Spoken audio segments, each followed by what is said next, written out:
Today we'll be reviewing Tong Private Limited's accounting report. I will be explaining how source documents are translated to business transactions using two examples from Tong. My first example is his cash sales slip. This source document provides objective evidence that Tong is the seller and Augusta is the customer. The cash sales slip detail below the date confirms that this is a cash transaction with an immediate cash inflow rather than a credit sale. Hence, on 14 March 2025, we translate this source document into a business transaction by debiting the cash account for $40,000 to show the increase in assets, and also crediting sales revenue for the same amount to reflect the increase in equity. Additionally, the cost of goods sold information on the invoice allows us to record the movement of the 24 computers. So we debit cost of sales for $24,000 so as to recognize the expense incurred, and credit inventory to show the decrease in Tong's assets. My next example uses this invoice and payment voucher for fire insurance. These source documents provide evidence of an exchange between CB Life Insurance and Tong.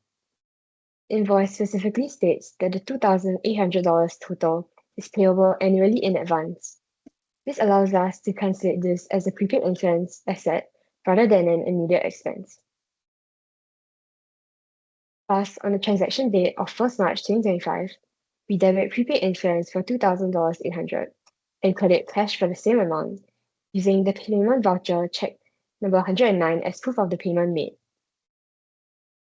However, at the financial year end on 31st March 2025, we must also perform an adjusting entry to reflect the $200 of insurance that was used up during the month of March. Therefore, we debit insurance expense for $200, which increases the expenses, and also credit in prepaid insurance for $200 to reflect the decrease in the asset. So to conclude, these examples demonstrate that source documents are essential as to provide objective evidence such as dates, specific monetary values, and service terms, all of which are required to accurately translate business activities into recorded business transactions. Thank you. Now I'll be sharing with you guys the two key important accounting concepts and principles that has been applied into our business transactions for the financial year ending 31st March 2025. Revenue recognition states that revenue is earned only when goods are delivered or services are provided. On 1st March 2025, Tong Private Limited has received a check worth $5,400 from Maple Tree Trading, paying off the rent revenue. In this case, 3 months of rental revenue for $5,400 was received in advance, commencing on 1st March 2025, which was recorded as unearned rent revenue. However, only 1 month of rental revenue had been earned at year end. Hence, on 1st March 2025, the double entry for the cash received by check from Maple Tree Trading Private Limited was debit cash worth $5,400 and credit unearned rent revenue for $5,400 as well. Since the financial year ends on 31st March 2025, to account for the 1 month of rental revenue that has been earned, the double entry on 31st March 2025 is debit unearned rent revenue and credit rent revenue. This double entry means that now the 1st month of revenue that has been earned has been recorded under the rent revenue account. Moving on, the matching principle has also been applied in recording the business transactions for the month of March. This principle requires expenses incurred to be recognized in the same accounting period as the revenue they help to generate. The total staff salaries of $12,000, which relates to services rendered by employees in March 2025, were paid on 24th March 2025. As it can be seen from the payroll instructions here, it can be seen that it has been shown that the total amount has been already debited to their accounts, which means that it has been already paid.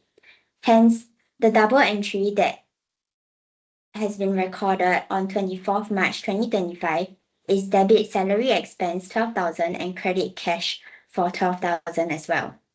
as the salary expense pertains to the same period in which accounting fee revenue was earned.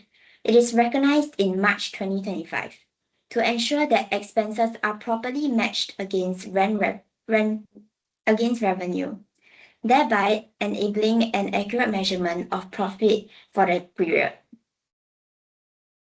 Now I will start with the two key usefulness of the ABSS accounting software based on my experience. So the first usefulness is the efficient setup of financial records. And the second one is automated reporting for financial statements. The first key advantage of ABSS is its ability to streamline the setup of financial records. For example, when I set up the chart of accounts using ABSS, the process was significantly simplified. The software allows users to create a structured and organized chart of accounts, which is essential for maintaining clarity in financial reporting. ABSS offers predefined account categories to make it easier to organize accounts based on the business's specific needs, such as assets, liabilities, equity, income, and expenses. Additionally, ABSS provides a user-friendly interface, which I have found incredibly useful as I have never done a software accounting before. Every title is clear and intuitive. For example, let's say I want to edit my opening balances. I can just open up the account and I can find the opening balance directly inside. This will help ensure that the numbers are more accurately inputted into the software, which helps prevent errors in the financial statements later on.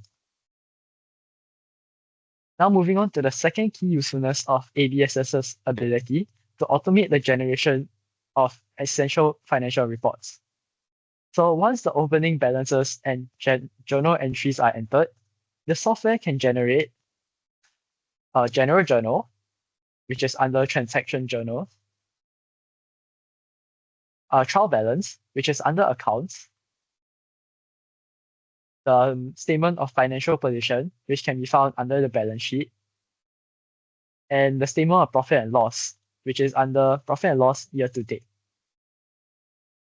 So this is incredibly useful because it saves time and reduces the potential for human error in preparation of financial statements.